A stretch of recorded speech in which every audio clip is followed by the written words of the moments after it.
Question number 4A. Have we gotten that question already? Kama umepata unasema yes. November 2019. Question number 4A. That I only survived because of the theory questions. It doesn't matter. So long as you simply get a pass from that particular SMS number 2558. If you get a pass, we don't care whether you only manage to get the theory questions or it doesn't matter. What we want is a pass. So have we gotten that question question number 4A? So I'll start first of all with the theories of the derivatives, right? So they want us to differentiate between a currency option and a currency swap. A currency option and a currency swap. So we start with a currency option, and of course, this is your class. What is a currency option? November 2019 question number 4A. November 2019 question number 4A. What is a currency option? What is a currency option? What's a currency option? What's a currency option? What's a currency option? For sure, I know the meaning of the word option. The moment I appreciate the meaning of the word option, then straight away, right, yeah, the concept of choices, I like that. An option gives the holder the right but not an obligation of something, isn't it? Nangoja mwandike, mimi kazi yangu, my eyes are glued on the screen. The students who are asking which questions, please help me to answer them. Give them an answer, respond to them. Respond to them.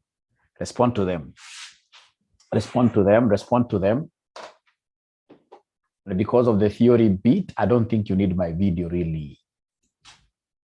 Great.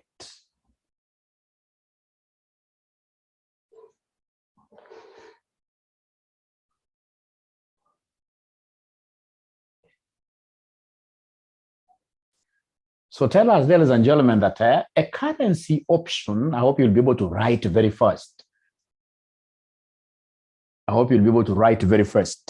a currency option is an option that gives the holder, the right but not an obligation. That gives the holder the right but not an obligation.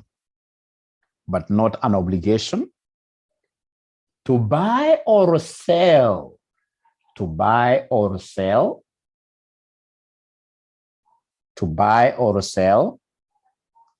A specific quantity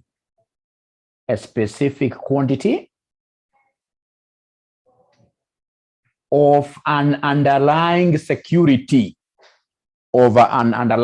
security, into bracket foreign currency,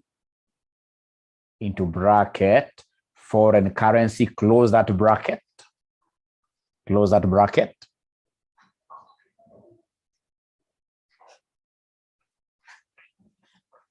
At a specific exchange rate. At a specific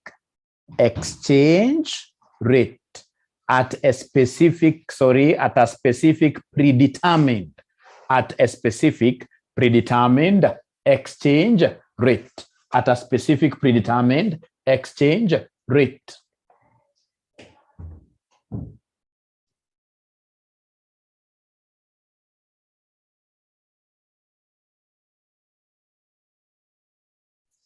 So, ladies and gentlemen, I hope you've been able to take that particular definition, that a currency option basically is that option that gives the holder the right but not an obligation. I'm not obliged.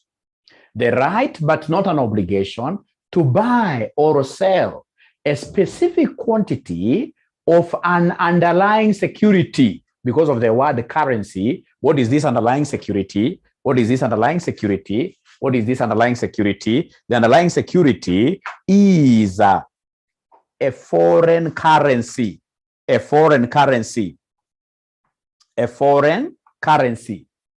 a foreign currency at a predetermined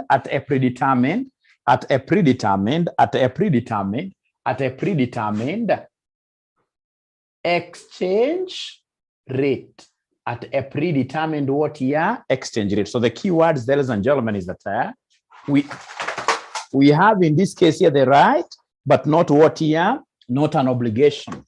The right, but not an obligation. The right, but not an obligation. So when it's an option, remember somebody told us up there, when it is an option, ladies and gentlemen, there is nothing like mandatory.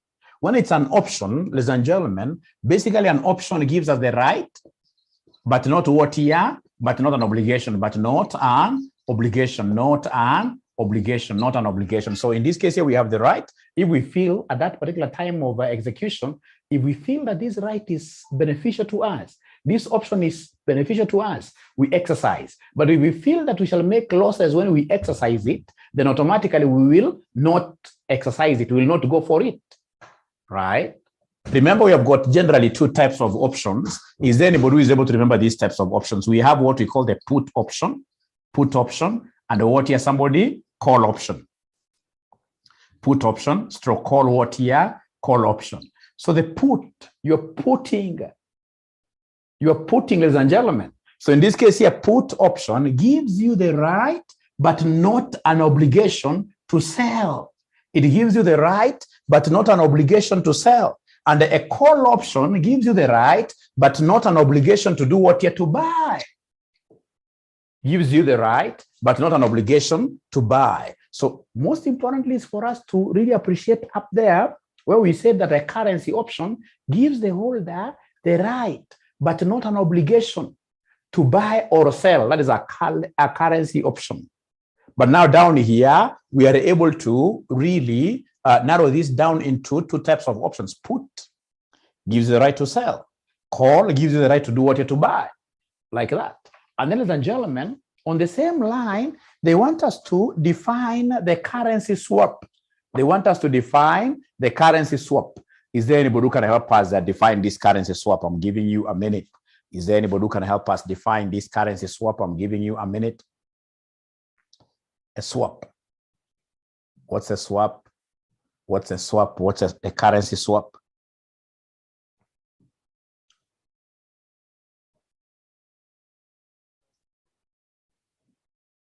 To exchange, to switch currencies, where two organizations contractually agree, right? So mention there that under a currency swap is a formal agreement, whereby two organizations contractually agree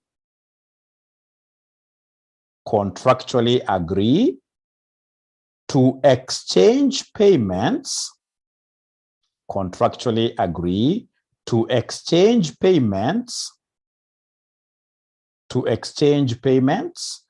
on different terms, on different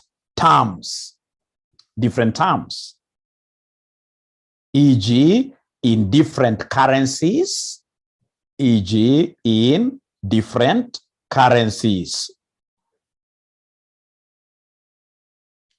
and gentlemen, for me to be able to simplify this, they are talking about currency swap. So we'll have two organizations here. We have company A, company B. Company A could be based in the US. Company B could be based in Kenya. Now, company A, ladies and gentlemen, for example, could be wanting to invest in Kenya. And perhaps in this case here, these guys here want what here? 100 million. They want 100 million Kenya shillings. But remember, they are based where? They are based in the US. And then B company, which is in Kenya, may be wanting, in this case here, ladies and gentlemen, a loan of say $1 million US dollars. So in this case here, of course, I've chosen to work with 100 million and 1 million because I know averagely, on average, of course, I know that it's quite at a lower level, but averagely, we can talk of $1 being equal to 100 Kenya shillings. 100 is the base, is our base. You can see in this case that these amounts are quite what here, almost the same. So, you know, it will be very easy for a company that is based in Kenya to access these 100 million Kenya shillings in the form of a loan. It will be able to go, for example, to Equity Bank home here, and they structure a very good arrangement. They are known here in Kenya. And at the same time, it will be easier for a company that is in the US, in this case here, to borrow what here, this money in form of US dollar. So then what will happen is that, given that this, of course, you are aware that the two companies cannot just start transacting like that, the two companies must be in a relationship. The two companies must be in, for example, a parent-subsidiary relationship. They must be knowing each other, right? So in this case here, what they will do, A will be asked by B to borrow this in US dollars because they are in the US. And the A will ask B to borrow, in this case here, this in Kenya shillings, because of course it's in Kenya. And then what will they do? They will exchange the obligation. They'll exchange the obligation. So basically they are going for this swap because of the preferable, right, interest rates that they'll be able to get when they borrow in their local markets, after they've been able to tap onto these advantages of borrowing in their local markets. Then what do? They swap. Hey, you wanted to invest in Kenya. You wanted 100 million Kenya shillings. This is your money. Now you can use it the way you want. But of course, they know that they're basically exchanging obligation. So whenever we talk of currency swaps, we are exchanging obligations. From there, Roman ladies and gentlemen, they want us to differentiate between an interest rate swap. Same concept. Interest rate swap vis-a-vis interest rate collar. Interest rate swap vis-a-vis interest rate what here? Collar. So again, we have company A, we have company B. So company A, ladies and gentlemen, in this case here could be having a loan of say 10% fixed. It's a fixed loan, 10% per annum, fixed loan. And then B could also be having 10%. In this case here, floating. A floating loan. This is a fixed loan of say 10 million Kenya shillings. And also this one here is 10 million Kenya shillings. Now, ladies and gentlemen, remember that always grass is greener on which side?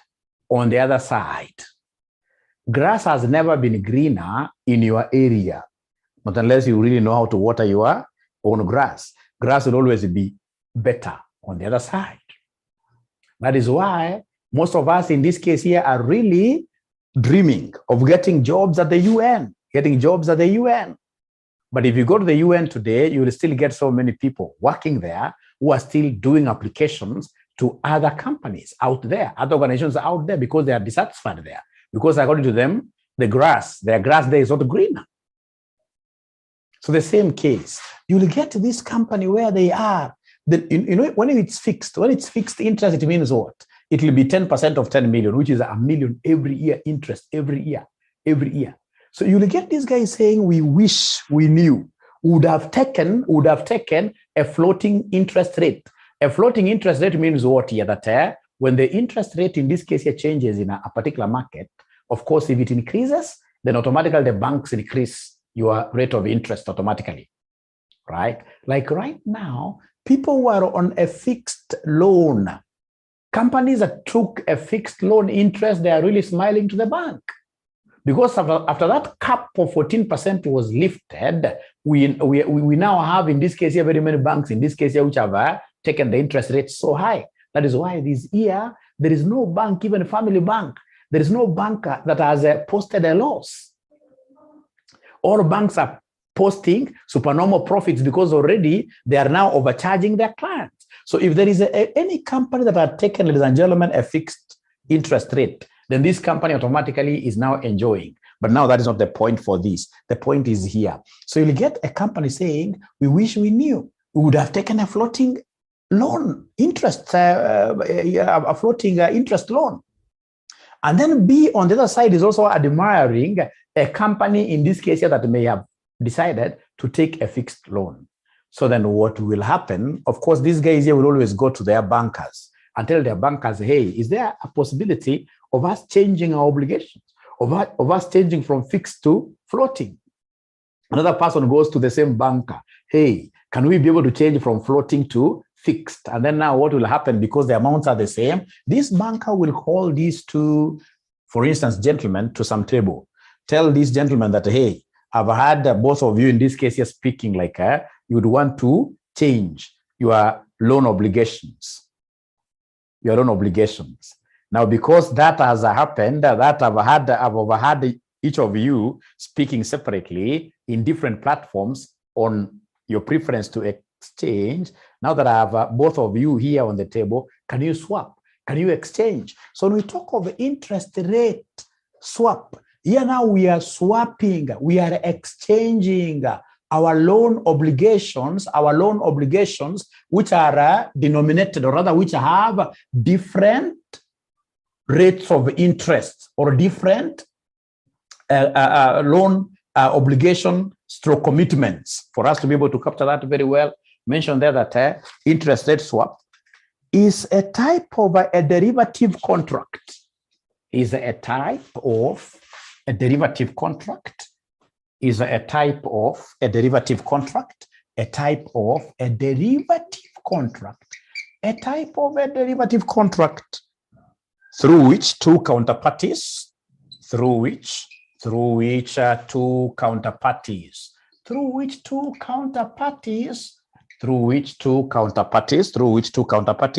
agree to exchange one stream of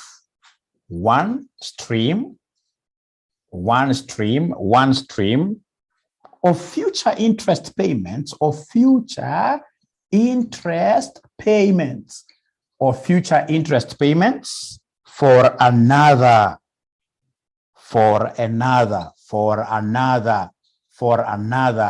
full stop. In most cases, interest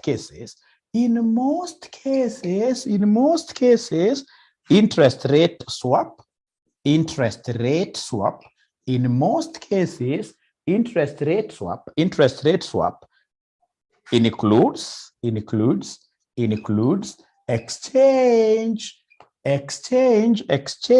includes exchange of a fixed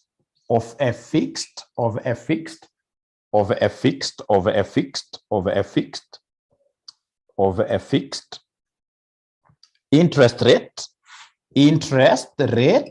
for a floating rate.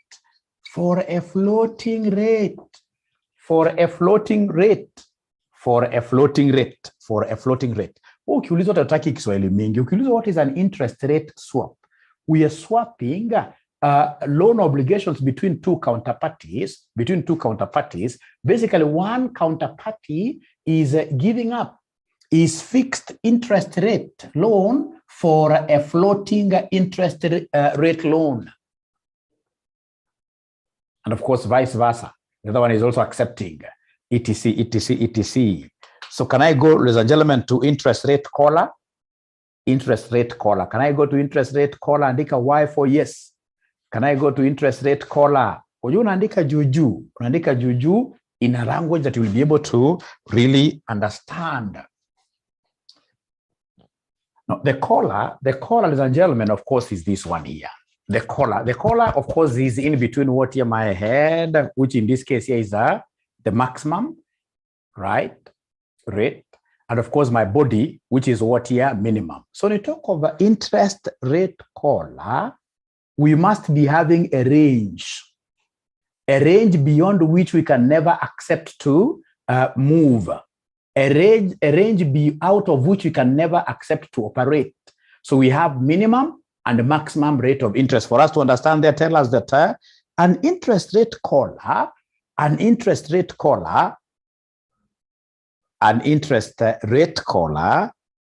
is an instrument. That combines both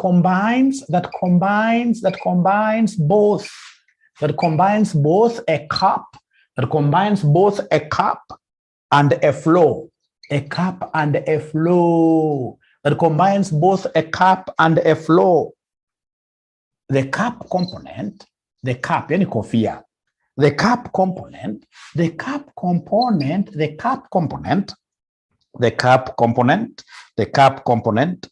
gives the investor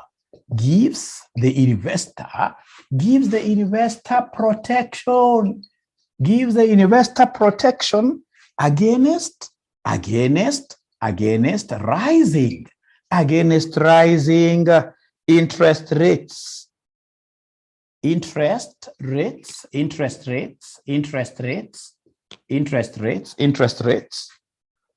by guaranteeing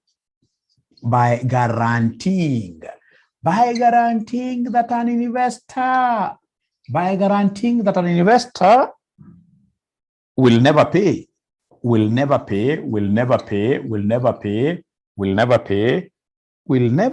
above a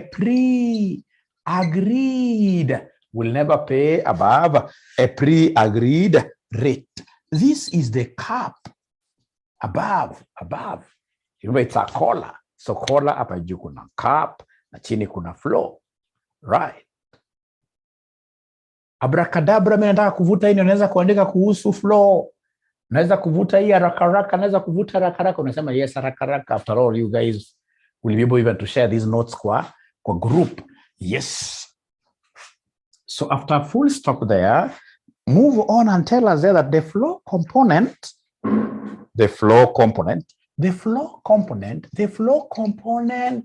of a collar,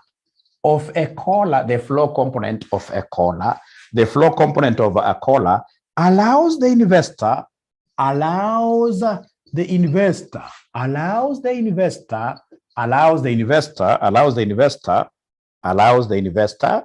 to take advantage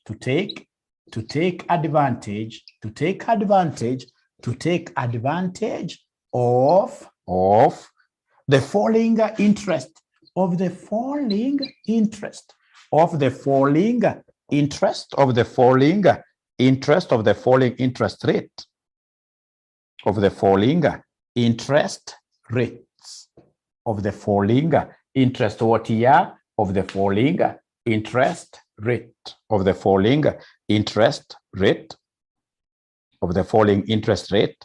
Ayo inatosha wewe. So long as umesikia kidogo, usitoke bure. So basically here, the investor will be told, in this case here, your level of operation is between here. If, for example, central bank's interest rate exceeds this, us will be able to cushion you from any excess, right? And for us, of course, when you are lending money to us, whenever you're lending money to us, also, should these rates here go below this, of course, there is no way we'll be able to.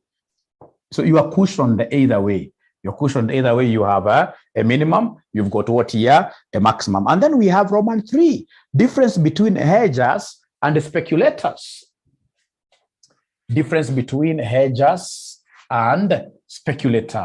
So one word, is there somebody who can give us one word that defines a hedger? One word that defines a hedger, or two words? Who is a hedger? Who is a speculator? Who is a hedger? Who is a speculator? A hedger, of course, in this case here, to hedge is to fence.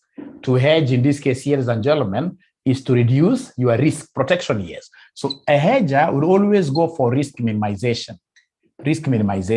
How about a speculator? What does a speculator go for?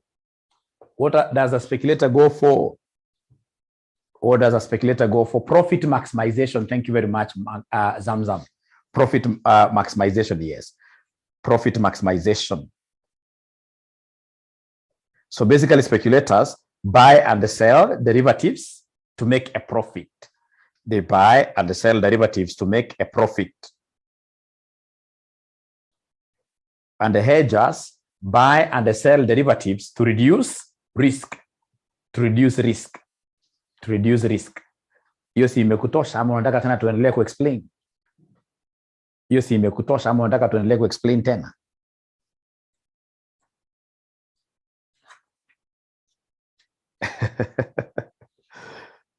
Tuna explain nini? Ukisikia tu hedging you are reducing what here? Risk minimization. Kama speculators wa shamba. Speculator wa shamba hawataka kujua mambo, ana buy leo 10 years aende kufanya namna gani? Kuuza, apate nini? Apate profit. So what have we said? We've said that a hedger buys sells derivatives to minimize what? To minimize risk. And the speculators, they buy sell derivatives to maximize. Them they're after profit. The speculators is profit motive. To maximize what? Profits. To maximize profits.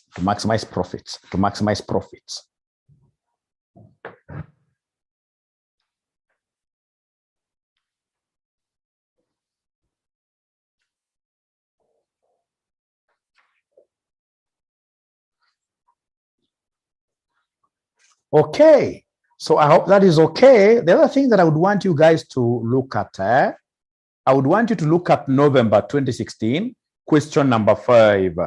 November 2016, question number 5. November 2016, question number 5.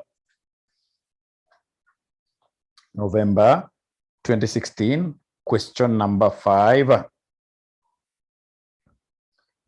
November 2016, question number 5. Is there anybody who is able to see that question? Anyone who is able to see the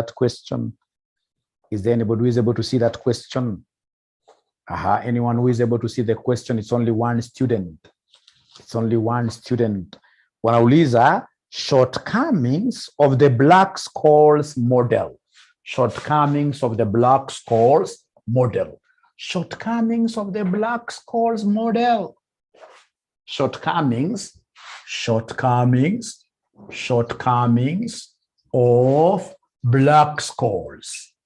of Black-Scholes model. Iko mwanafunzi anaweza kumbusha mwalimu haraka 5A, yes. Iko mwanafunzi anaweza kumbusha mwalimu haraka hizo shortcomings. Oye, shortcomings ni sawa na disadvantages. Shortcomings ni sawa na assumptions. Shortcoming ni sawa na assumptions.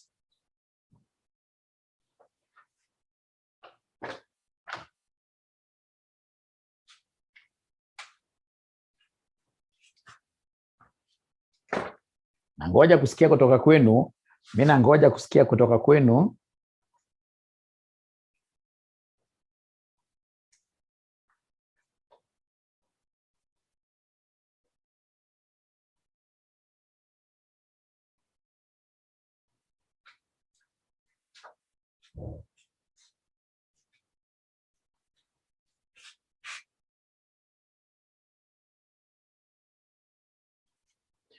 Ladies and gentlemen, this model assumes that so many things are what here are constant. If you can remember Black-Scholes, is this model where you are supposed to get D1, D2, VC, VP. That model of D1, if you remember D1 equals. So it makes so many assumptions. Number one, it assumes in this case here that it assumes that all options have a fixed maturity period. I.e., ladies and gentlemen, it assumes that all options are European. All options are European. It assumes that all options are what here? European. Hata mnajisumbua tu bure. Ningekuwa nyinyi singekuwa hata najishughulisha hata ni sitting gani. Unaandika kama mimi hapa, shortcomings of Black-Scholes model. Unaandika shortcomings of Black-Scholes model, hata unaacha kuangalia vitu mingi kwa past paper. It's a theory, so long as you capture the title. So ladies and gentlemen, we are saying that options here have a fixed maturity. If you remember the D1, kuna mahali kuna T. Kuna mahali kuna T.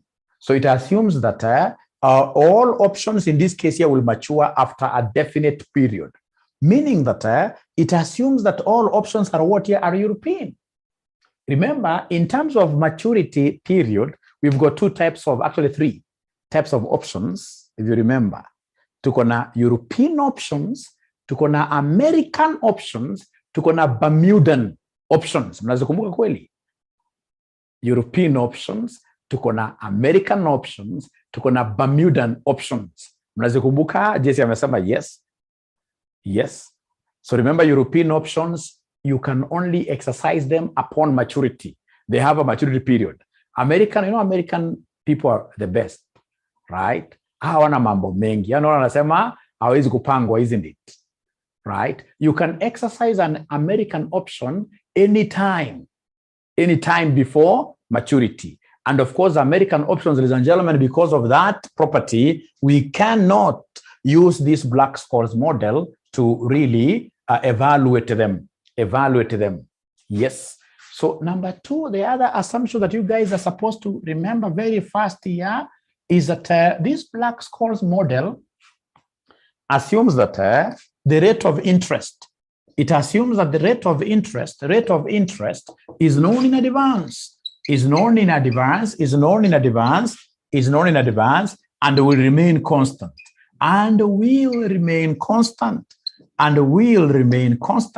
It assumes that the rate of interest is known in advance and will remain constant. Will remain constant. Of course, there is an R somewhere. We know that in practice, rates of interests have never remained constant. These are shortcoming. It's an assumption. It's a disadvantage, right? Ladies and gentlemen, it assumes that straight away that these option owners, are only after what we call the capital gains. That the option owners do not have any desire of dividends in between. All of them will keep on, in this case here, selling these options here from one counterparty to another counterparty because they're only looking at what here, the capital gain. So it makes an assumption that there are no dividends being paid at the middle here, which is very wrong. Who will go for an asset? Yes, Roba amesema vizuri kwamba volatility will remain constant. Volatility, the standard deviation, the standard deviation is known in advance and will remain constant. How can it remain constant? And the keyword here is volatility. That's a big shortcoming. It's a big shortcoming. Remember, it also assumes that these capital gains, the returns, are normally distributed. They cluster around some mean. They cluster around what here? Around some mean, which may not be practical.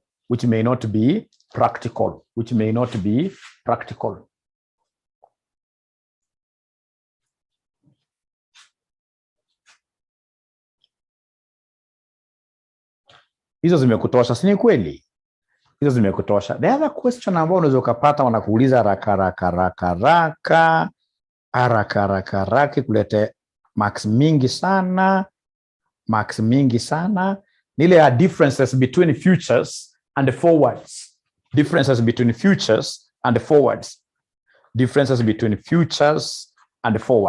Hiyo si unajua sana. Iko mimi niliambia ati forward ati ni gari za Kayole oye, ati ndio zinaitwa forwards. Difference between futures and the forwards. Could you kindly help me? Kindly help me very fast.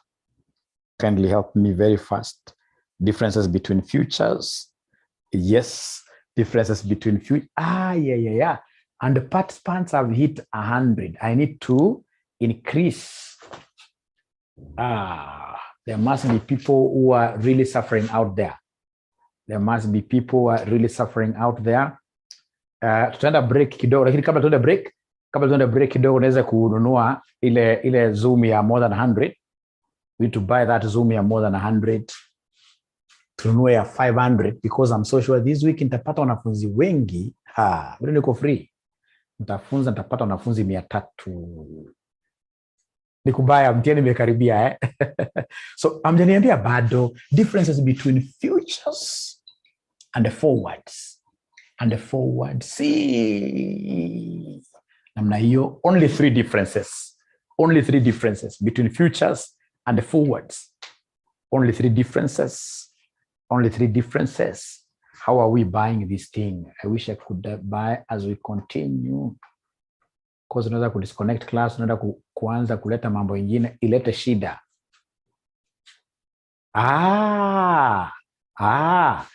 Wanasema namna hii, MDJC alikataa kuniambia kama ni msichana ama ni mvulana. Akiwa aliniambia mwalimu usiulize hivyo, it doesn't matter, but it's good for me to know. Wanasema namna hii kwamba futures are dollar denominated. These ones, the forwards, kama zile magari za Kayole woye, ni aina yote. Ni other currencies. Wana kustua kwa barabara wa jamani, hatari sana. Hawa ni hatari. Yes. Na ngoja muweze kuniambia number 2.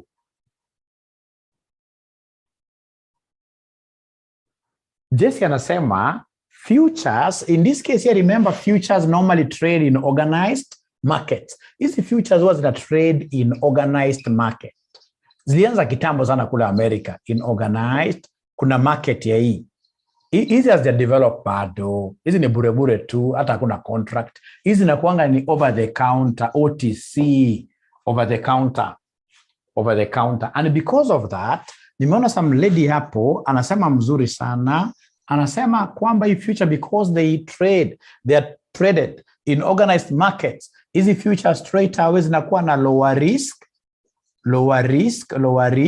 vis-a-vis what ya somebody inakuwa ni high risk, sababu ni over the counter na parties involved. Hata government ijuangi sana hii maneno. Mambo ikiharibika, one counterparty akashindwa kulipa, one party akashindwa kulipa, inakuwa international disaster. High risk.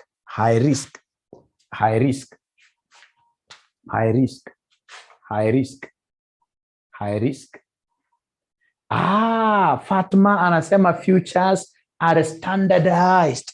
Huyo Fatma ni hatari sana. Anasema futures are huyo anajua sana maneno. They are standardized.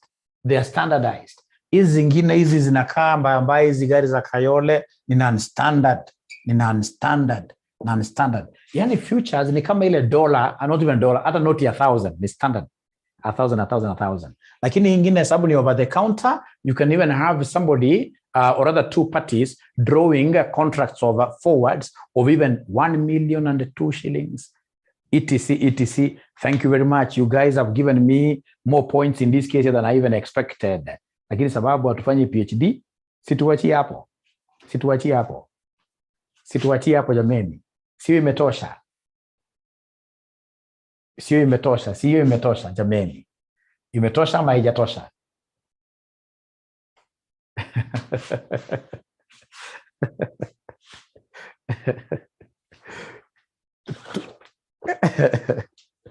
Imetosha, si ni kweli? Hapo imetosha, asante sana. Asante sana. Now, ladies and gentlemen, that takes me to November 2019, question number 3A, where they asked us to give them functions over IMF, functions of the International Monetary Fund, functions of the International Monetary Fund. Unaweza ama uwezane nayo. Functions of the International Monetary Fund. Functions of the International Monetary Fund. International Monetary Fund. International Monetary Fund. Very good. Gilbert anajua sana. Advisory role. Advisory role. Kama saizi wanafanya sana. Hii mambo ya COVID. Yeah, advisory role, that is very important. Facilitation of international trade. I love that. Facilitation of international trade. Facilitation of international trade. International trade, simply because they would want to correct what we call negative balance of payment. Facilitation. Promote exchange stability. I will take that one, Robert. Promotes exchange stability. Promotes exchange stability. Like right now, they are very happy, given that the Kenya shilling is really losing value. They are very happy because, according to them, they are saying that Kenya shilling is even more weak. It's the government which is trying to protect it.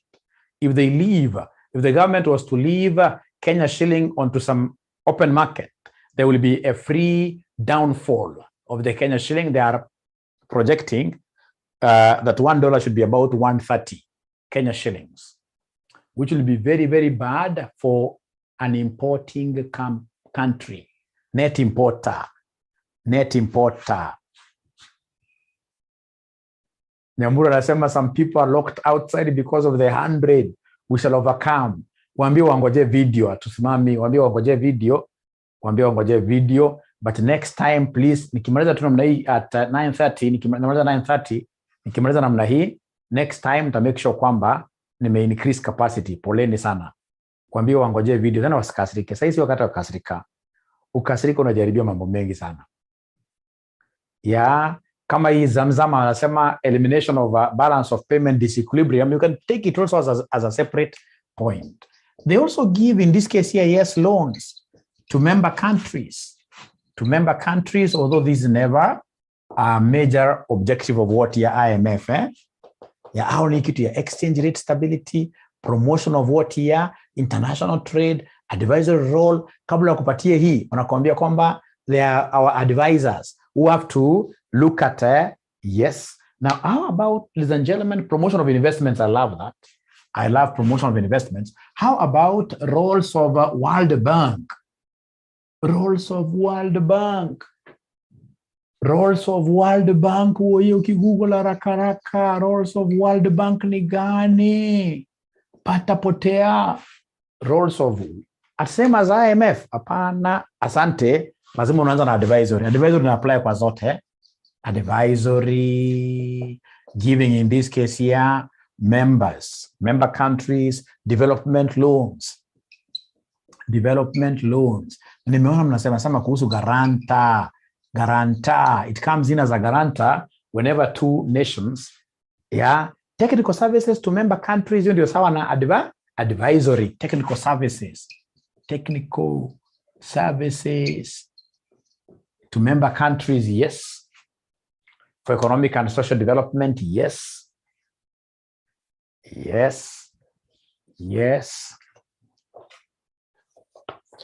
Great.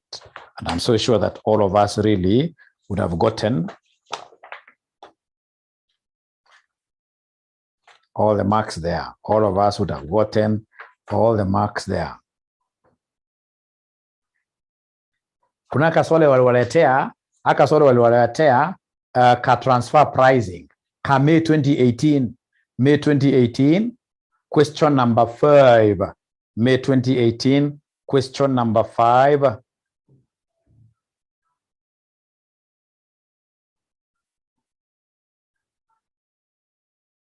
May 2018, question number 5, boy.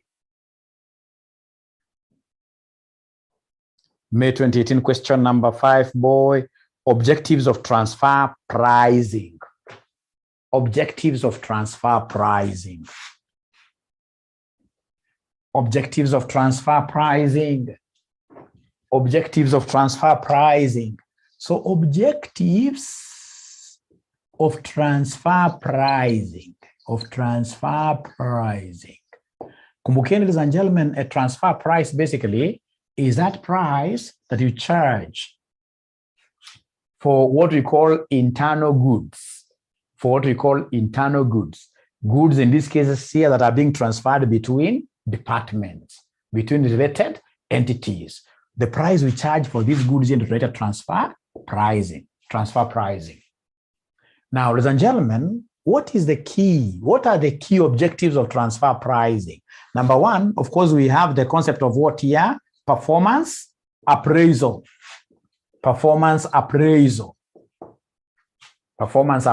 Meshaandika namna hiyo. Meshaandika performance appraisal. Tuko pamoja kweli. Performance appraisal. Thank you very much. Performance appraisal. Why is this a very important point katika transfer pricing? It's because of what here, ladies and gentlemen, transfer price is able to change all these departments to profit centers. Remember, profit equals revenue minus cost. Initially, this what we used to call landlocked. The landlocked departments. These are landlocked department that does not have access to external customers. Haikuanga na mbeshashi yake. Haikuanga na revenue yake. But now, because of transfer pricing, now we have revenue for this department, and as such, it becomes what here? A profit center as well. Kama hii kona revenue yake, kona cost yake. Now, why did we introduce this concept of transfer pricing? Remember, when we go to the AGM, the shareholders do not want to hear how good you are in terms of minimizing your cost. That is nonsense to them. Then what they want to hear is what profits were you able to drive in the year, because they know that it is out of profits that they shall be able to get their dividends, right? So then they wanted to have a way that every customer, or rather every department of this organization here, regardless of whether it has got its own external customers or not, they wanted a way that each department was to be changed to become a profit center. And they found out, ladies and gentlemen, that to be able to do that, then this thing of us transferring goods to our sister departments for free is hogwash, is nonsense. We have to transfer these goods to our sister departments at a fees, so that we change all these departments to what we call profit entities. When they are profit entities, it becomes easy for us to be able to appraise their performance using a common denominator, which is profit, which is basically a metric loved by the investors. So I love that. That's number one. Number two, somebody has spoken about what is divisional autonomy. Divisional autonomy. So we want these two divisions here to be what here? Autonomous. If I feel that unanifinya na hii transfer price yako sana, umecharge expensive, remember, if I'm an autonomous independent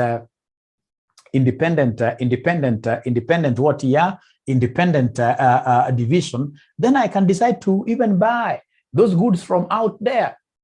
If, for example, A is able to get a customer out there who is able to give them a better price than what B is giving it, then A is at liberty, it's independent. Ladies and gentlemen, number three, we have the concept of goal congruence. Goal congruence. You know, goal congruence means what? Goal agreement. Remember, the major goal of the company is to maximize profit. So when you charge transfer price, and then automatically the departments now are also able to talk of profits throughout, then we are having divisional goals being the same as what here? Organizational goals. What we call goal congruence. Right? Please have seen somebody use a meta tax evasion, right? That's not a very good terminology. No. We talk of minimization of global what here? Taxes. Minimization of global taxes. Number four, we have here minimization of global taxes, or you'll get some books calling what here, the concept of shifting profits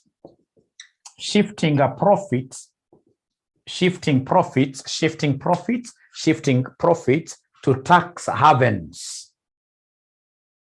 You shift profits to tax havens or havens. Like the Pandora box, right? And really there is no problem with that. It's not illegal, right? It's not illegal at all. So long, you know, even these big multinational companies, talk of ABSA, talk of EABL, all these big companies, ladies and gentlemen, they have their headquarters in Cayman Islands. You'll be surprised. Yeah, they just have an office there, which they'll call a management office. An office in this case that manages all their subsidiaries in the world. Why? Because we would want in this case that management office there to charge us management fees, and they charge us a heavy management fee. So we transfer money to Cayman Island simply because Cayman Island, being a tax haven, their taxes are almost zero. When money goes there, automatically we shall be paying for this money as an invoice. So we transfer money there. There are no taxes there. So these guys now can go to Cayman Islands anytime and of course do whatever they are doing there. And when they are coming now back to Kenya, they'll be saying that we did businesses out there, we made money. So now they're repatriating their money. Ladies and gentlemen, transfer pricing also comes in very importantly for finance in terms of what we call dividend repatriation. Dividend repatriation from enemy countries.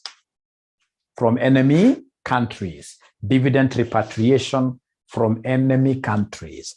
Nakwambia kuna country. Like I remember there is something small that I did Bujumbura huko ni Burundi. Nakwambia kutoa pesa Burundi kuleta Kenya. Ni kazi ngumu sana. Right? Kuna watu ambao wana protect sana pesa zao. Hata saizi Mayoma ukiuliza Mayoma atakwambia Southern Sudan. Hawezi ukatoa pesa Southern Sudan. Utoe Southern Sudanese pound. Utoe hivi ulete Kenya rahisi. Mayoma, is it easy? Kitambo, when it used to have value, people really used to move with this money across borders.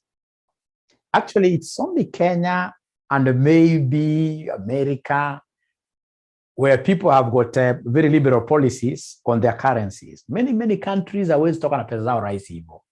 So the only way out is, for example, if I want to get some Southern Sudanese pounds from my home's country, is Mwalimu here will write an invoice to my home saying that I've done something for my home, so I'll be able to repatriate some money to Kenya, right? Yes, avoiding these import quotas and import quota restrictions, etc. I'm so sure now with this explanation, you guys will be able to pick up something and really run with the ball.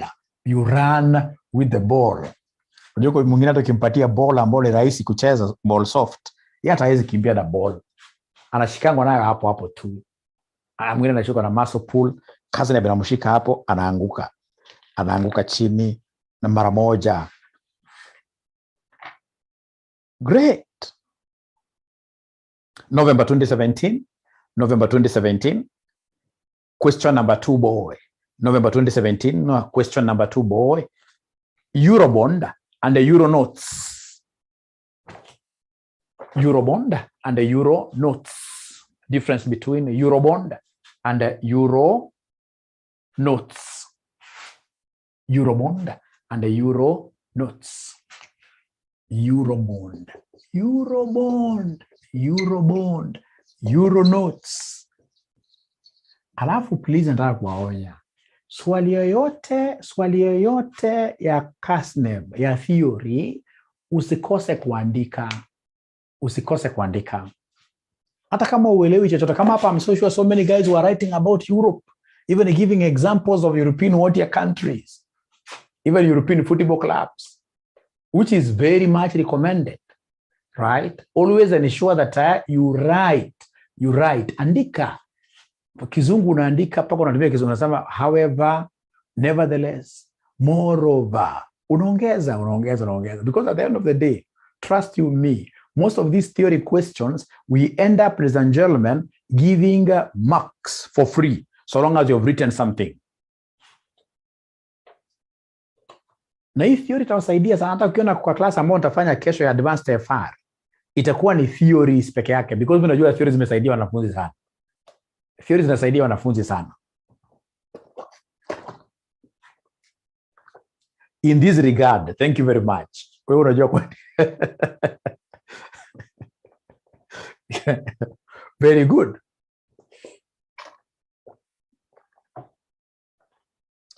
Ukiomba script extra, that is very important, yes. That is very important, yes. Yes. Right? Yes. Sasa niambieni, what is a euro bond?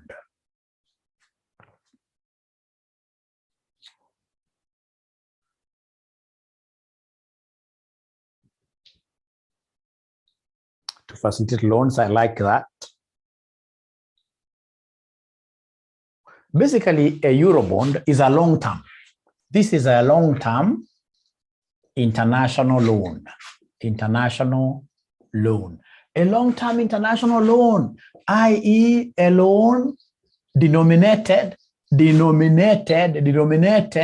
in foreign currency. In foreign currency. In foreign currencies. Yani ukisikia amekuambia euro yen, this is of course a loan that has been borrowed by a poor country like Kenya, which is denominated in form of what here? Yens. Euro has got nothing to do with Europe. Euro means foreign.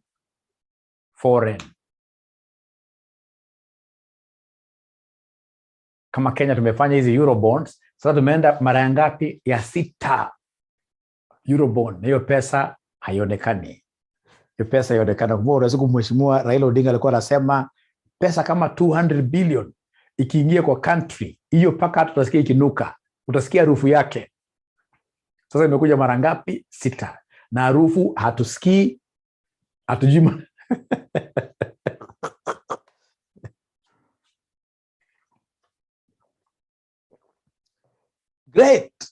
Great. 200 billion. So, nakumbuka Kenya, huwa tunaomba kutoka countries gani? Britain, Germany and US. Hii ndio brakadabra, ya hata China, tunaomba sana. Now, how about euro notes? Euro notes.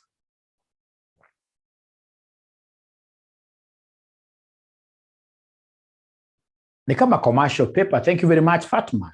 Ni short term. So these of course are short term, lakini international because of the word loans. International loans.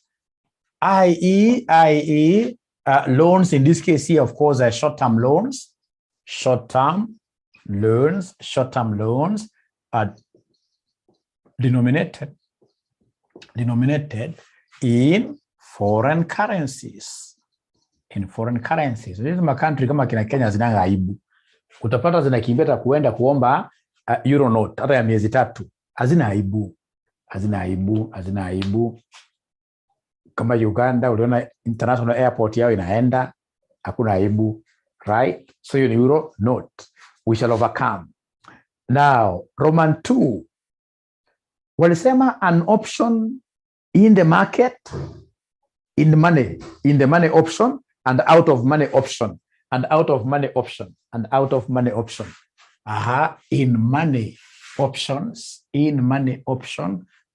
of money options.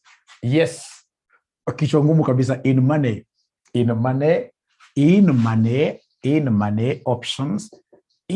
options, and then we have out of money options. In money options. Very good. Win ni amepata hata kuna hata ja kuongea sana. Ladies and gentlemen, in money options, are options that are profitable. Options that are profitable. Profitable options. Profitable options. If you exercise them today, you will make a profit. If you exercise them today, you'll make a profit. And then out of money options are, of course, loss-making. Loss-making options. And therefore, they are never what here exercisable. You can't exercise them. Remember, an option, you have an alternative. If I feel I'll make a loss, like this one here, then I'll not exercise. Alafu nakumbuka kuna ile ambayo tunaita at the money. Kuna ile tunaita at the money.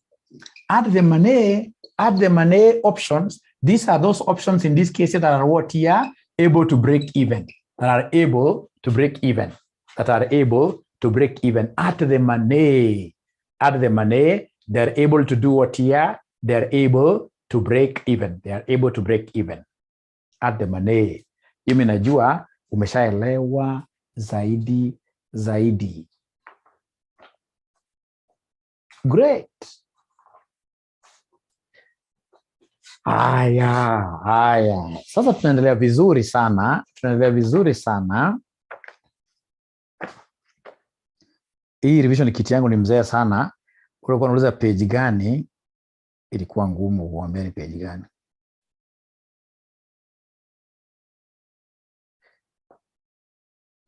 November 2018. Tuangalie November 2019 kwanza. November 2019, question number 1A.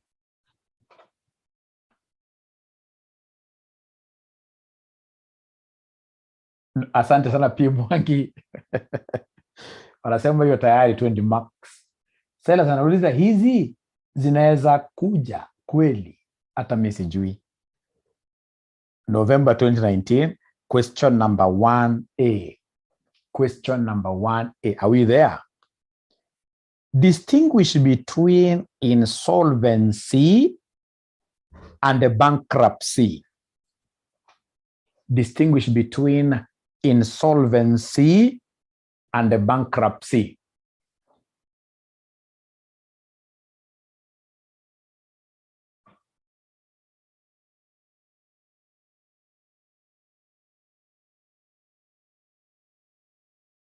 Ngoja muniambie haraka. Insolvency and bankruptcy. What do we have there? Insolvency and bankruptcy. What is the difference between the two?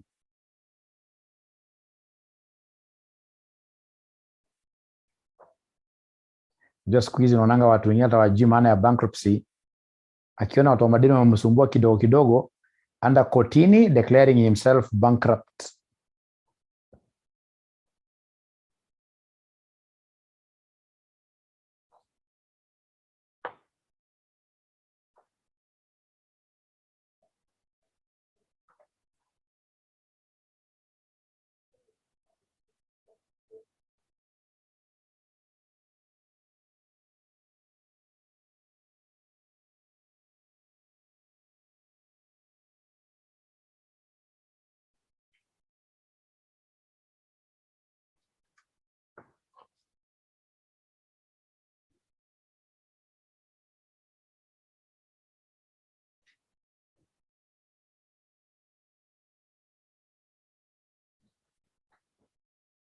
Ladies and gentlemen, the most important thing that you're supposed to know is that both terms are quite related. However, bankruptcy occurs when a firm's liabilities exceed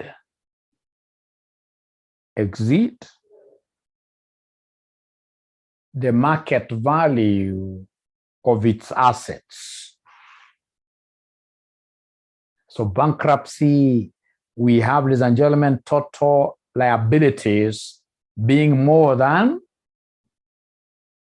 total assets. In bankruptcy.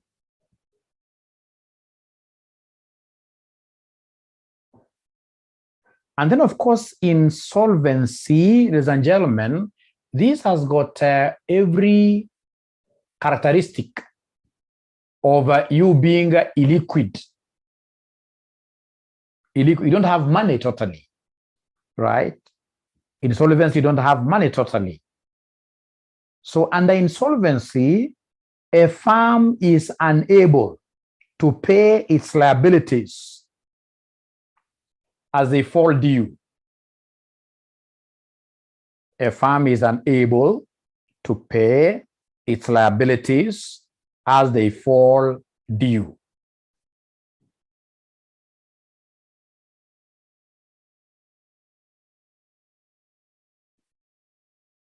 So in short, under insolvency, you don't have money. You don't have money. That is the asset. You could be insolvent, but you still have huge chunks of land around, right? So under insolvency, basically, you don't have what? Yeah, money. And you see, at the end of the day, who is going to make these decisions here? At the end of the day, bankruptcy, insolvency, they will find themselves. You'll find yourselves where in court. Because if, for example, your liabilities are more than your assets, when these creditors come, at the end of the day, you will not be able to pay them. So then what do? You'll be taken to court. Either you are taken to court or you take yourself. You know, there is what we call voluntary bankruptcy. You take yourself to court and say, hey, here I am. My creditors want to kill me. So in this case here, please protect me. And the court will be able to protect you, right? But now the question is, as the court protects you, is bankruptcy a good thing? Is bankruptcy a good thing? Is bankruptcy a good thing? No. Remember, when you are bankrupt, number one, you are never allowed here to walk with more than 200 Kenyan shillings in your pocket. That's the maximum you should be having. Any excess money you have more than 200, out there, people can easily take it from you without you having any recourse. 200 maximum. Once you're declared bankrupt as an individual, even your madam, if you're a man, is allowed to divorce you, because a bankrupt person should not, you know, you are a nuisance. When you're bankrupt, you are a nuisance. It's international what it is a disaster. It's international disaster, yes. It's international disaster. Great. So there we are, ladies and gentlemen. Let's pick up from there tomorrow. Remember, every day it will be AFM for 1.5 hours. 1.5 hours or 1 hour, 15 minutes every day. Paka tufanye mtihani.